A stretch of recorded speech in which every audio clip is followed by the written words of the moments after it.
Hey, what's happening, nation? It's Son Joku. We're going to take a look at the good, the bad, and the ugly from last night's game. I really thought we played a hell of a game last night. I was so proud of this group of guys. The defense looked a hell of a lot faster. They looked a hell of a lot stronger. The offense, I know, was not clicking in the first half, but come the second half, it seemed like we really started to put everything together.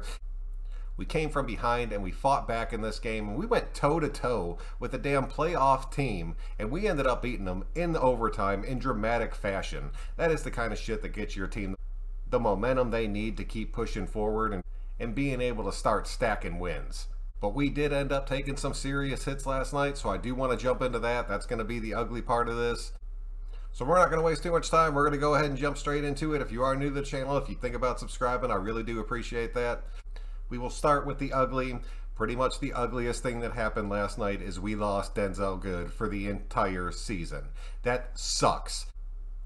I already had some serious concerns about the depth on this offensive line, and seeing Good go down in the very first game of the season and then losing him for the year sucks, and that is a big hit for us. I really want to see how they shuffle it around. I thought Simpson looked decent. I think Andre James was kind of nervous going into his first game. He made a couple big mistakes, and Leatherwood was holding the majority of that game, which sucked to see, and he got called for a lot of them. We need Richie to be able to go next week versus Pittsburgh. We need to see this offensive line really start to gel. I think Tom Cable will be able to handle it and bring these guys together. It's the very first game of the season, and then you lose one of your starters, and you already have another starter that's not playing in the game. It was kind of a messed up rotation. I think that's kind of what was wrong with Derek Carr in the first half of this game, but we'll end up getting to him in just a few minutes. The other injuries that we ended up having, Mariota got hurt on that long run, which kind of sucked to see because Gruden said he had some packages in place set up for Mariota. I was super happy to see that. You're starting to see it happen more and more around the league. The Saints are still doing it. The Bears have started doing it. We had a plan to do it, and we did it the first time. And honestly, Mariota busted that damn run. That was a complete misdirection, and he was wide open and busted that thing for like 31 yards. I was happy as hell to see that. It looked like he landed awkwardly. The next one was Gerald Mccoy. He ended up getting carted off the field. That injury sucks, but at the same time, I really think Jefferson and Philon should be our starting defensive tackles moving forward. I thought they both played a hell of a game. I think they outplayed Hankins completely. Then McCoy getting banged up and being out. He's at least going to be out for a few weeks. I think we activate Vickers and bring him up. You guys know how much I support that dude. I really want to see him get some more play time. I think it's the right move in our current situation, so I'm really hoping I see that happen over the next couple days. And then Yannick, man, our damn off-season superstar that we bring onto the team, who says all the right things, putting in the work. Him and Max being on the field together looked incredibly good. They were getting pressure around the edges the entire damn game. They're saying it's a hamstring. They don't know the severity of it yet. I'm really hoping he does not miss any play time, but I could see him missing a week or two. If it's anything longer than that, it's going to kind of suck, just because the presence and pressure that those two had on the field together was insane. And when they had Philon and Jefferson in the middle, that was the only time during that game where we were getting any kind of true interior pressure. And that was something I was talking about in my Keys to Victory video. So I'm really hoping this defensive line rotation changes a little bit and we see these two guys starting next week versus Pittsburgh. Kuntz did not end up playing. He was still banged up. Farrell did not end up playing. Gruden came out and said he was still having some issues with his back, so hopefully he's able to get back in this rotation. I think bringing Kuntz back in, having Farrell back on, you lose McCoy, but you activate Vickers. I still think that rotation's looking pretty damn good. Missing Yannick is going to suck, like truly suck, but Nazif seemed like he stepped up and played a pretty damn good game. That's pretty much what I had for the ugly. The injury bug really bit us in the ass before this game and throughout this game. We're going to have to wait on the report to see the severity of some of these injuries. Hopefully we can get most of these dudes back on the field as soon as possible. All right, let's go ahead and jump into the bad. Derek Carr is going to unfortunately make this list for his first half of football that he played. This offense came out and looked pretty flat. He did not look very accurate. The run game was not able to be established. We were able to make the adjustments and fix all these things. But I came on at halftime during last night's game and I was like, dude, why the hell are we not using our outside receivers at all? At halftime, our receivers, our outside wide receivers, had 4 targets. 4 freaking targets and only 2 completions. We ended up fixing it, adjusting in the second half, so I was legitimately pissed off at halftime during last night's game. Another thing that I saw that I'm going to put on the bad list was KJ Wright and Nick Wachowski trying to keep up with players like Sammy Watkins cutting across the middle of the field. Watching a dude like Lamar Jackson being able to hit these little slant routes Really has me concerned when you have to go up against teams like the Chargers and the Chiefs that like to exploit the middle of the field and run those slant routes with their slot guys or with their outside wide receivers. And the last thing I want to talk about as far as the bad is concerned, and I understand there is a true excuse for this happening, but our run game, we were never able to establish it. Josh Jacobs had 10 carries for 34 yards. Kenyon Drake had 6 carries for 11 yards. Josh Jacobs was able to punch that ball into the end zone twice for us, which was huge. But Lamar Jackson outrushed our entire rushing group. But we still stayed in this game and hung with them. Containing Lamar Jackson is a pipe dream. And I really thought we played this team incredibly well. And we honestly took Mark Andrews completely out of this game, which is a huge feat in itself. I really think once our running back room is fully healthy and these guys are 100%, you're going to see it look dramatically different. So I'm not giving this running back room any kind of shit because they were completely banged up. They played through their injuries, and honestly, they did what we needed them to do to win this game. So props to them, man. But it still makes the bad list. Alright, now let's jump into the good, because there was a hell of a lot of good that came out of this game. First, you have to talk about the obvious, Darren Waller. He ended up having 19 targets. It kind of seemed like we were force-feeding him at the start of this game. I was really kind of getting pissed about that because I saw receivers open and Derek Carr was just kind of zoned in completely on him. He finished the game with 10 catches, 105 yards, and a touchdown. He looked incredibly good, and he could have had more if he would have got both his hands on that ball where he was streaking down. That kind of is what it is. He played a hell of a game. He did have a crazy amount of targets. I know everybody's going to be talking about that. But when Derek Carr throws the ball 56 times, you best believe that a third of those are going to be to Waller, which I have no problem with at all.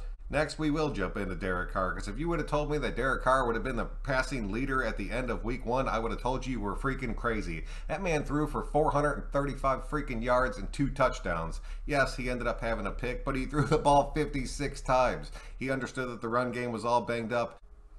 And in the second half of this game, Derek Carr took it over. Derek Carr took over the play calling. Derek Carr was bringing his personnel on the field. He was challenging Gruden. I was happy as shit to see all 3 of those things happen. This could end up being DC's year. I had somebody hit me up in the comment section. I'm sorry, I forget who it was. But he said, I'm telling you right now, you're going to see Derek Carr come out and be completely different this season. And he's going to be airing the ball out all the damn time. I hope this is true, and I hope it stays consistent. I don't want to see him throwing the ball 56 times a game, but I would love to see him throw the ball a good 40 times every single game, and then having a healthy running backfield should get by him a little bit more time, even if the offensive line is banged up, just because we'll start to be able to work the play actions. He looked more comfortable in the pocket when he was given a chance. He was sliding up. That man got the ball back with like 38 seconds, no timeouts, marched us down the field, got us in the field goal range. Daniel Carlson was able to boom one through to tie this thing up, to push it into overtime. That is elite quarterback play. I don't give a shit what anybody says. Derek Carr came out and set the tone for this entire damn season. I was so happy to see that shit. And I know he started off a little bit rocky. That's why I put him in the bad category and the good category. Because if it comes down to a quarterback and you need somebody to lead you down the field and win the game, I will put my money on Derek Carr every single freaking time. Next, I want to jump into the special teams because I believe that both these dudes deserve the credit. And I know a lot of people are not going to be talking about it. Daniel Carlson kicking that 55-yarder in crunch time when it mattered the most and nailing that kick to the point where he probably could have hit that from 62, 63 was a beautiful sight to see. But the thing I was most impressed about with our special teams was AJ Cole. I don't think people realize how good that dude actually is. He was freaking bombing punts last night and just completely flipping the field position. He punted 6 times for 316 yards. That is over a 50-yard average. That is insane, man. I was happy as hell to see it. So AJ Cole, hell of a game. Way to keep it up, man. And last but not least, I want to talk about this defense. I thought they looked insanely good last night. They looked a hell of a lot faster than they have looked in years. We had a few players that really stepped up and stood out, so I want to mention them individually. But just as far as this defense as a whole, as a group, being on the field, being coached by Gus Bradley, you guys were right. It does look a hell of a lot different. It looks faster. It's smoother. There seems to be a lot of continuity. And most importantly, it seems like everybody knows exactly what the hell they're supposed to be doing at any given moment on the field. Yeah, it was not perfect, but we had a lot of new pieces that have come onto this team pretty recently, and it seemed like they gelled and they have really brought it together. As far as the individual players go, Denzel Perryman deserves a hell of a lot of credit for this game. He had 10 total tackles, and it seemed like he was all over the field. I thought he played a hell of a game. I was super happy to see it. I'm really hoping he can stay healthy. Out of him and KJ Wright, I really thought he was the one that could have made more of the impact and be on this team a little bit longer because he is a little bit younger. But he seriously impressed me. I'm really hoping we can keep him in that middle linebacker spot, with Kwiatkowski as that depth piece. I'm really curious to see what happens when Morrow comes back, if they're both going to end up playing in the middle of the field. If Morrow's going to take that spot, or if they're just going to keep rolling with Perryman. That's going to be something we need to keep a real close eye on.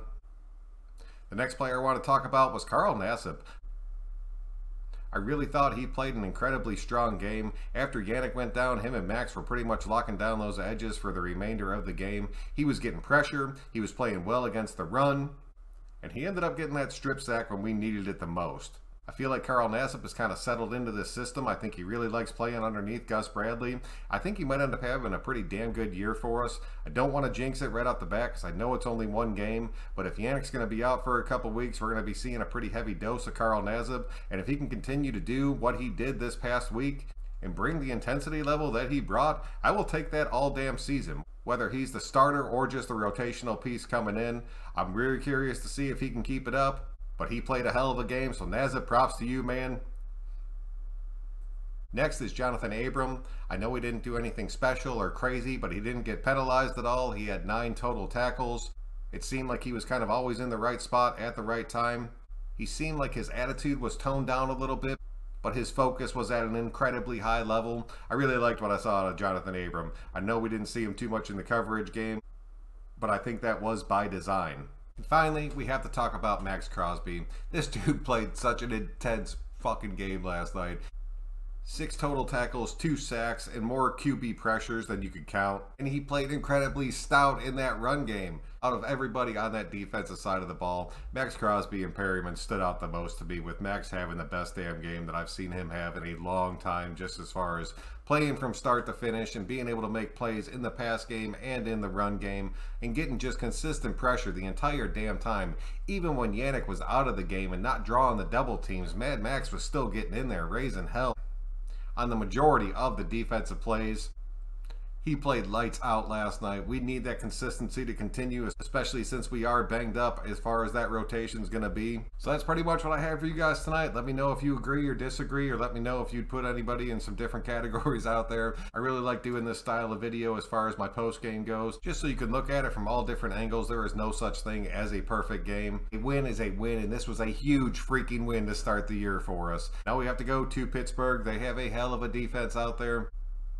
It's going to be a real test for Derek Carr and this offense. I really think our defense should be able to keep up. Their offense did not look too stellar last week, but it was still week 1 for them as well. Really want to watch out for a dude like Chase Claypool. I think he could end up having a major impact in that game. I'll get into all that more when I do my Pittsburgh breakdown moving forward. But I really appreciate you guys checking out another one. If you could please click that like button on your way out, it really does help me out. So until next time, guys, I'm Son Joku. Catch you on the next one.